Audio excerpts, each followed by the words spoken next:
ouvinte, bem-vindos a mais uma emissão da Telebomba. Esse saco do IKEA repleto de conhecimentos histórico-artísticos. Esperamos, caro teleouvinte, que se encontre bem, desconfinando, devagarinho e em segurança. Pois bem, caro teleouvinte, para variar, continuamos na mesma. É cultura do cinema. Mas hoje falaremos da arte entre as guerras mundiais. Estamos de olho, caro teleouvinte. Esperamos que esta emissão o encha de entusiasmo, de gosto pela aprendizagem e o conhecimento destas matérias. Enfim, um bocadinho místico-gasosas, é verdade, porém não deixam de ser reflexo de um tempo, de uma maneira de pensar e de uma reação ao que se vivia neste período histórico. Cartela ouvinte, fique desse lado, nós ficamos deste. Telebomba no ar, bombemos juntos. Os anos que se sucederam à Primeira Guerra Mundial trouxeram à Alemanha um clima de instabilidade e divergências sociais, provocado sobretudo pelas restrições económicas e militares impostas pelos aliados. Porventura, motivados por este ambiente, surgem na Alemanha focos de vanguardismo artístico, estendendo a tendência de expressionismo e ruptura verificada na década anterior. Rivalizando com Paris, Berlim apresenta um estilo de vida bizarro e decadente que atrai muitos artistas e intelectuais. É neste contexto que artistas como Max Beckmann, Otto Dix e Georges Ross prolongam o expressionismo, herdando sobretudo o programa do grupo Die Brücke e enriquecendo-o com uma visão crítica e mordaz da sociedade. As suas obras denunciaram a perversidade, a decadência e a desordem da sociedade após a Primeira Guerra Mundial. À desordem política vivida na Alemanha após a Primeira Guerra Mundial, respondem os artistas da nova objetividade com figuras deformadas, imagens de horror e ambientes agitados que refletem o nervosismo e a ansiedade de um mundo destruído pela guerra. A imagem da esquerda, à noite, evoca a instabilidade e a violência que reina em Berlim, mas o sadismo da cena dirige-se à burguesia alemã que Beckmann toma por alvo. A transformação dos rostos em máscaras e dos corpos em fantoches é uma crítica à moral vigente. Refletindo uma certa decadência da vida moderna, o retrato da jornalista Sylvia von Harden assume um sentido satírico, extravagante e perverso, com que Otto Dix interpretava o ambiente cultural vivido em Berlim naquela época. Em 1925, estes artistas foram apresentar as suas obras numa exposição com o título, em português, Nova Objetividade. Na análise sórdida, macabra e corrosiva que faziam da sociedade, os artistas da nova objetividade tornaram-se inconvenientes para os nazis, entretanto chegados ao poder, que os perseguem a partir do início dos anos de 1930. Afetados por esta política persecutória do regime, estes artistas são acusados pelos nazis de arte regenerada. A partir desse momento, as obras expressionistas e todas as outras modernistas foram consideradas como criações de espíritos doentes, sendo apreendidas e destruídas. em 1937, uma exposição designada Arte Degenerada, representando todas as tendências de vanguarda, circula pela Alemanha e pela Áustria, com grande sucesso, sob o rótulo de atentados ao espírito nacional e ao pudor e por favorecimento do cosmopolitismo. Entretanto, os nazis retiraram dos museus alemães e destruíram todas as obras conotadas com o modernismo e perseguiam esses artistas, enquanto favoreciam os trabalhos ancorados ao classicismo e a uma arte monumental. No que se refere à arquitetura, também o funcionalismo e o racionalismo modernistas veiculados por Le Corbusier e a escola Bauhaus, fundada em 1919, haveriam de ser rejeitados pelos regimes autoritários, quer pelo nazismo alemão, quer pelo fascismo italiano. Os arquitetos ditos oficiais desses regimes, respectivamente Albert Speer e Marcello Piacentini, optaram por uma linguagem classicista monumental, mais condizente com o espírito autoritário e imperial daquelas doutrinas políticas. Tratou-se de um classicismo académico, traduzido numa escala monumental, de modo a responder a objetivos políticos e simbólicos, representando a autoridade e a ortodoxia do poder. É o exemplo da chancelaria do Reich em Berlim, de Albert Speer, impondo um academismo austero e imponente, ou dos pavilhões da Alemanha e da União Soviética apresentados na Exposição Internacional de Paris em 1937. Neste último caso, a monumentalidade representava a energia dos poderes totalitários instalados, enquanto a águia alemã exaltava a raça e o belicismo nazi. A foice e o martelo erguiam-se como triunfo da doutrina socialista numa estética neorrealista. Os anos posteriores à Primeira Guerra Mundial caracterizaram-se por uma revitalização das linguagens pictóricas e pela tendência para depurar a arte dos excessos de experimentalismo que tinham marcado as vanguardas. Foi um período dominado por um generalizado regresso à ordem, no qual os artistas privilegiaram os valores formais e compositivos tradicionais e a reabilitação dos elementos próprios da pintura. É neste contexto que se afirma o surrealismo, um movimento literário fundado por Louis Aragon e André Breton, crítico e poeta que publicou o Manifesto do Surrealismo em 1924. As origens pictóricas do movimento estão nos interiores metafísicos de Giorgio de Chirico e na poética subversiva do dadaísmo. Enquanto a pintura metafísica criada por De Chirico inspirou a transcendência do real, a ironia e a ambiguidade das imagens, ao Dada, os surrealistas foram buscar o espírito transgressor e nihilista das suas obras e a rejeição dos códigos linguísticos tradicionais.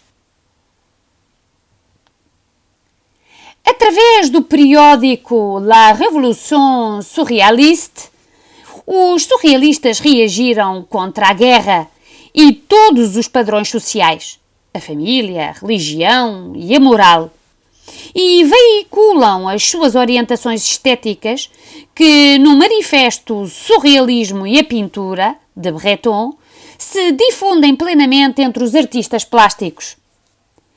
Afirmando o poder criativo do inconsciente, estes transpõem os métodos automáticos dos escritos surrealistas para a pintura, criando técnicas espontâneas como a pintura automática, a frottage ou a collage. Influenciado pelas experiências psíquicas de Freud, o fundador da psicanálise, e também pela poesia de Rimbaud e Baudelaire, Breton pretendia emancipar a imaginação de todas as limitações impostas pela razão ou por factos de ordem social ou cultural. Segundo ele, a criação artística devia resultar da experiência psíquica do inconsciente. Assim, defendia que o surrealismo era o puro automatismo psíquico, através do qual podemos expressar verbalmente, por escrito ou qualquer outro meio, o processo real do pensamento. Formaram-se duas correntes principais: a do automatismo psíquico, ou livre associação, explorada por Juan Miró, Marx Ernest e André Masson, que procurou a correspondência imediata entre o inconsciente e a ação pictórica num exercício espontâneo e aleatório para exprimir as profundezas do subconsciente. A outra via do surrealismo foi a via onírica, desenvolvida por Salvador Dalí, René Magritte e Yves Tanguy, com uma temática oriunda do mundo dos sonhos, em associações figurativas incongruentes, estranhas, enigmáticas e, por vezes, bizarras. A década de 1930 foi marcada pela expansão internacional do movimento, cujo centro foi Paris, até à Segunda Guerra Mundial. Até 1966, ano da morte de Breton, o surrealismo atravessou várias crises e controvérsias, ora por questões estéticas, ora políticas, com cisões e expulsões do grupo, como Dalí, em 1938. As maiores exposições internacionais terão sido as de 1936, a Exposição Surrealista Internacional em Londres e a Arte Fantástica Dada Surrealismo em Nova Iorque.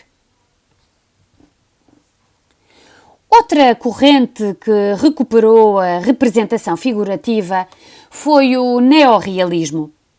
Enquanto na Europa se desencadeiam as rupturas com as normas académicas e tradicionais, um grupo de artistas mexicanos protagoniza uma ruptura com a arte religiosa predominante naquele país desde o século XVI, preconizando o regresso às tradições pictóricas e às fontes de arte pré-colombiana.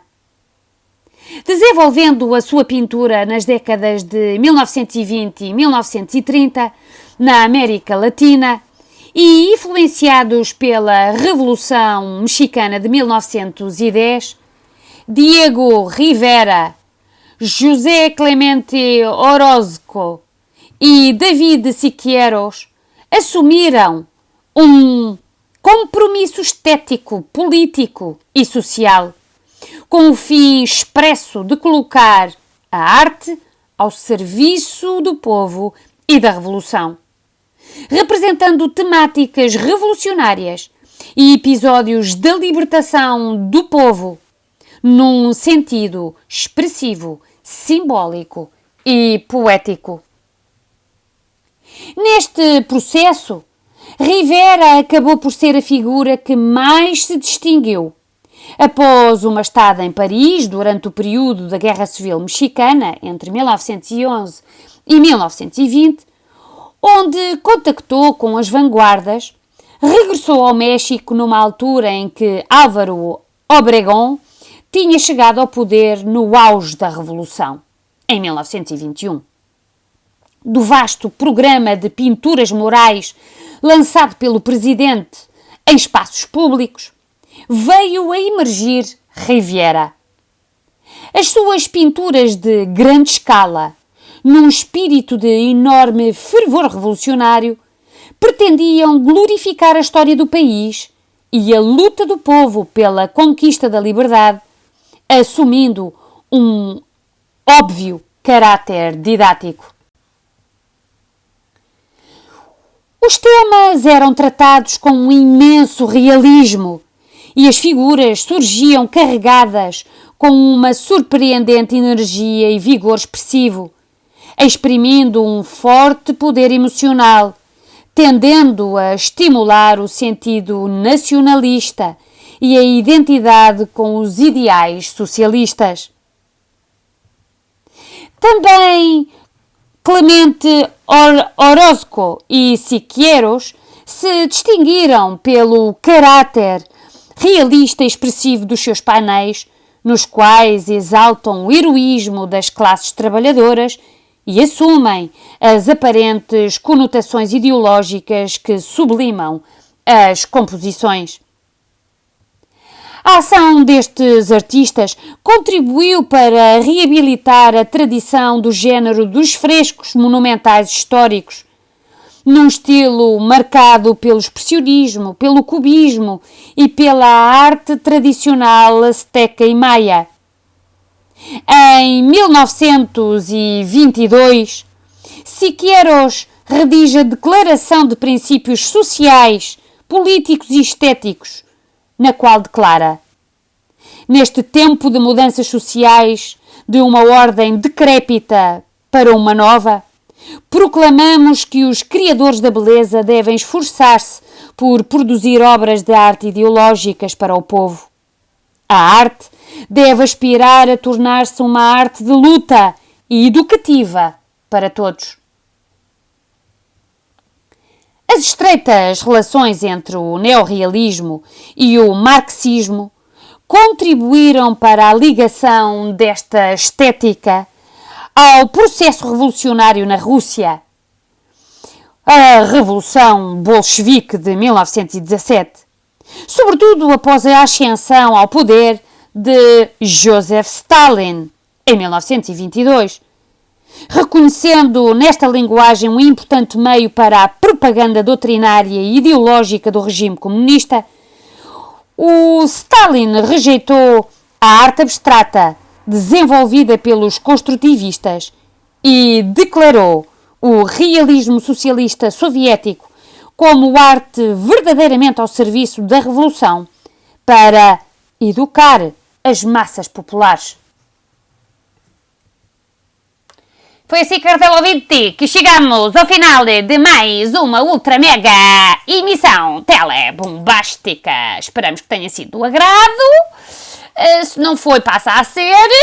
Esperamos poder contar consigo na próxima emissão, onde falaremos do pós-guerra e a pulverização dos caminhos artísticos entre a Europa e os Estados Unidos da América. Pois bem, cartão ouvinte, foi um gosto, foi um prazer, já sabe, siga-nos, reveja-nos no sítio do costume, esse canal interplanetário também, que é o canal do youtuber. E não se esqueça também de mandar fazer uma t-shirtzinha com uma impressão, hashtag eu aprendi com a bomba. Foi um gosto, cartão ouvinte, fique desse lado, nós ficamos deste. É assim que a vida anda. Posto isto, nada mais havendo a tratar, despeço-me com amizade até um próximo programa. Telebomba no ar. Bombemos juntos.